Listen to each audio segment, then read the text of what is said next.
Good morning. Welcome again to Morning Devotions. Thank you again so much for our time together. Looking forward to seeing you in the services tonight. East Campus, Main Campus, South Campus, as we're Friday night services, teaching the gifts of the Spirit, continuing our thoughts on the gift of prophecy tonight. But right now, let's come back to Nehemiah chapter 13. Nehemiah 13, giving us a commentary on the life of the greatest king in Israel's history, Solomon. Verse 26, was it not because of the marriages like these that Solomon, king of Israel, sinned? Among the many nations there was no king like him.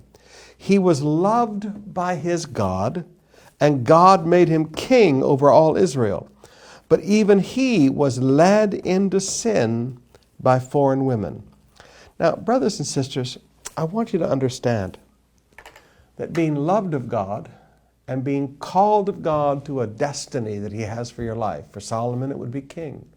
Being loved by God and being called to a destiny does not mean that you are above temptation. When you compromise God's word, and that's what Solomon did. God said you were not to intermarry with the other nations. Solomon did. In fact, Solomon cornered the market on princesses in his day. He married 700 foreign princesses. He never did marry a Jew. 700 foreign princesses and never married a Jew. That's why God could not select a successor for him.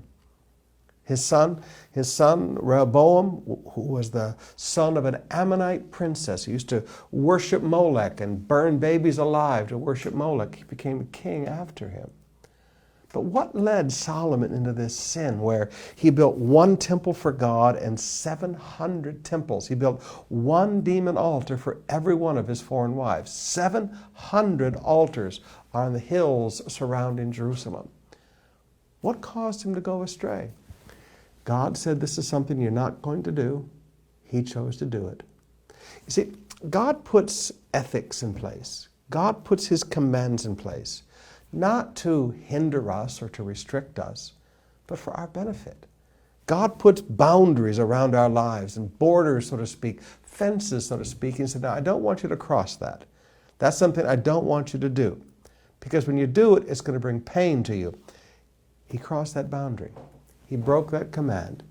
He said, God, I'm going to do what I want to do. I'm going to marry whoever I want to marry. It doesn't matter what you say to me, God, this is what I'm going to do. And it brought him down. When you look at God's commands, never look at God's commands as something that are trying to restrict you. Look at God's commands as God in his great love wanted to spare you from pain. So he tells you, don't cross that boundary.